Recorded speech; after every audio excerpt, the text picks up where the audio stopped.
Want to know how much data you have left on your SafeLink wireless plan?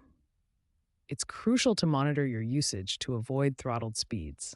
There are three easy ways to check. First, send BAL to 611611 or dial 777 from your SafeLink phone. You'll receive a text with your current balance. Second, log into myaccount.safelink.com on your computer or mobile device. You'll see your data balance, usage history, and remaining data. Third, download the SafeLink app on iOS or Android for real-time tracking of your data consumption. The app provides alerts when you reach 50%, 80%, and 100% of your data limit. SafeLink plans typically provide 10 to 12 gigabytes of high-speed data per month, depending on your location and eligibility.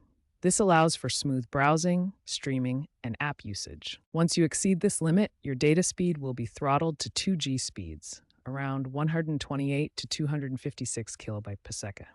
While this slower speed still allows for basic browsing and calls, video streaming and other data-intensive activities will be significantly impacted. Heavy data usage from apps like YouTube or streaming services can quickly consume your high-speed allowance. Remember, unused data doesn't roll over each month, so it's important to manage your usage effectively using the tools covered in the first section. Checking your balance will help you avoid going over your limit and experiencing throttled speeds.